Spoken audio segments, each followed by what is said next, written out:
Hola a todos y todas, ¿cómo están? Este es el segundo video de la serie del desarrollo de la ecuación de onda. En el video anterior estuvimos repasando el planteo, ¿sí? Cómo era el planteo de la ecuación de onda, a qué ecuación teníamos que llegar, ¿sí? Y cuáles eran las variables termodinámicas que íbamos a poder, con las que íbamos a trabajar. A su vez de también repasar las hipótesis, ¿sí? Cuáles eran las hipótesis que vamos a utilizar en varios momentos de la ecuación de onda. Luego de eso estuvimos trabajando con el desarrollo de la ecuación de la conservación de la masa. Entonces, vamos a ver en este video el desarrollo de la ecuación de la cantidad de movimiento. Les recomiendo que vuelvan a repasar, si no las tienen bien frescas, las variables y las hipótesis, perdón, cuáles son las hipótesis de la ecuación de onda, porque vamos a ir usándolas tanto en este video como en los siguientes. Entonces vamos a ver la deducción de la segunda ecuación, que es la ecuación de conservación de la cantidad de movimiento. Tenemos nuevamente el mismo planteo que antes, ¿sí? Nuestro cilindro que tiene una perturbación que está viajando en una sola dimensión, está expresado con esa flecha roja, ese vector que es la velocidad, ¿sí? Tenemos una velocidad u de t y u de x, o sea, u de xt, que se está generando en x, que es el comienzo de nuestro volumen B, y ahora lo que vamos a analizar es cómo expresamos matemáticamente el movimiento, justamente, ¿sí? Es un poco más, me parece a mí, un poco más directo que el desarrollo de la ecuación de conservación de la masa. Entonces, básicamente tenemos que expresar la segunda ley de Newton. Tenemos acá un volumen y quedémonos ahora solamente concentrándonos con el volumen. Tenemos un volumen B, ¿sí? Que es S por delta X. Recuerden que esto va a ser nuestro X que está acá y esto va a ser nuestro X más delta X. Y ese volumen se va a desplazar, ¿sí? Entonces se va a desplazar hacia la derecha, ¿sí? También puede modificar su tamaño, por eso es que yo lo estoy dibujando más grande, al igual como está dibujado acá arriba, pero eso ya lo analizamos en el caso anterior, porque vimos cómo se modifica esa masa como consecuencia de la masa que ingresa y la masa que egresa. Ahora nos importa solamente el desplazamiento. Entonces, si tenemos una velocidad, tenemos que este volumen va a estar acelerado y entonces vamos a trabajar con la segunda ley de Newton directamente, ¿sí? La segunda ley de Newton,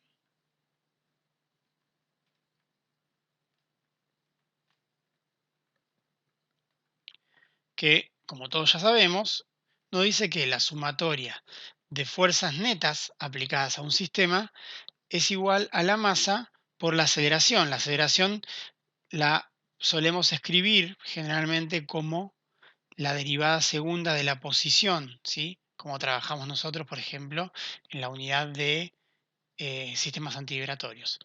Pero acá por conveniencia vamos a expresar la aceleración como la derivada primera de la velocidad de partículas, ¿sí? Con respecto al tiempo. Recuerden que nuestra variable termodinámica eh, va a ser la velocidad de las partículas, ¿sí? Entonces, nuestra masa por aceleración nos queda masa por la derivada eh, de la velocidad con respecto al tiempo, y a su vez vamos a escribir la masa como, recuerden que masa es igual a volumen por densidad, y nuestro volumen es S por delta X, ¿sí? Entonces la masa la vamos a escribir como S por delta X por la densidad total. Es decir, tenemos S por delta X por la densidad total por la derivada de la velocidad total con respecto al tiempo. Esto no es ni más ni menos que masa por aceleración. Y ahora tenemos que ver cuál es la sumatoria de fuerzas. Entonces pensemos que tenemos un cilindro y tenemos un volumen de aire. Ese volumen de aire, todo lo que es el contorno de ese cilindro es rígido y no entra en juego porque estamos trabajando en una sola dimensión. Entonces las fuerzas se pueden ejercer o en la superficie de un lado o en la superficie del otro lado. ¿Y qué es lo que vamos a tener nosotros de ambos lados? Una determinada presión, ¿sí? La presión que está ejerciendo sobre esa superficie desde la izquierda y la presión que se está ejerciendo sobre la superficie desde la derecha. Es decir, la sumatoria de fuerzas va a ser la presión que se ejerce en X menos, vamos a poner acá presión total, menos la presión que se ejerce en X más delta X, sí, perdón, ahí, pero esta presión hay que multiplicarla obviamente por una superficie y es nuestra superficie S, ¿sí? Es decir, de este lado del volumen hay una fuerza que es igual a la presión que ejercen las partículas de aire con la superficie, y de este lado del volumen hay otra presión, ¿sí? Que ejercen las partículas de aire hacia el otro lado. Esas presiones, digamos, la fuerza neta que genere es la presión de un lado por la superficie menos la presión del otro lado por la superficie, nos va a generar una fuerza neta hacia un lado o hacia el otro, y esa fuerza neta va a generar una aceleración de ese volumen hacia un lado o hacia el otro, ¿sí? En el caso de que las fuerzas de un lado y del otro sean iguales, entonces ahí no habría aceleración, el volumen no se estaría moviendo y no habría movimiento, ¿sí? Entonces, lo que tenemos es la presión en X menos la presión en X más delta X. Si reagrupamos un poquito, nos queda entonces que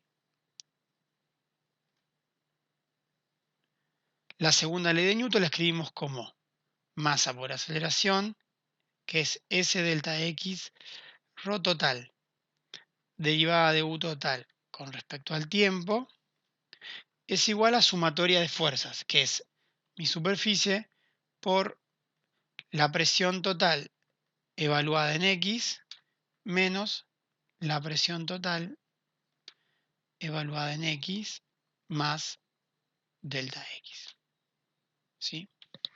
Entonces, al igual que hicimos en el video anterior, que lo pueden ir a ver la explicación, esto que está acá se puede ver como a partir de la definición de derivada, se puede escribir como menos la derivada de la presión con respecto a X multiplicado por delta X, ¿sí? Sí, esto sale a partir de la definición de derivada que la pueden revisar en el video 1, en la parte 1 de la serie. Escribiendo de esta manera, nos queda que la ecuación es, fíjense que de ambos lados vamos a tener S, ¿sí? Que la podemos simplificar, y nos va a quedar delta X por rho total, por la derivada de la velocidad con respecto al tiempo, igual a menos la derivada de la presión con respecto a X por delta X. Y ahí ya casi hemos finalizado, porque este planteo es un poco más rápido que el anterior. Y lo que tenemos que evaluar es que ese delta X también lo podemos simplificar, porque la definición de derivada que hicimos para pasar de esta resta a esta definición de derivada, implica que delta X tiene que tender a cero. Si delta X tiende a cero, entonces delta X no es cero, ¿sí? Y si bien no es muy prolijo, podemos simplificarlo de esta manera.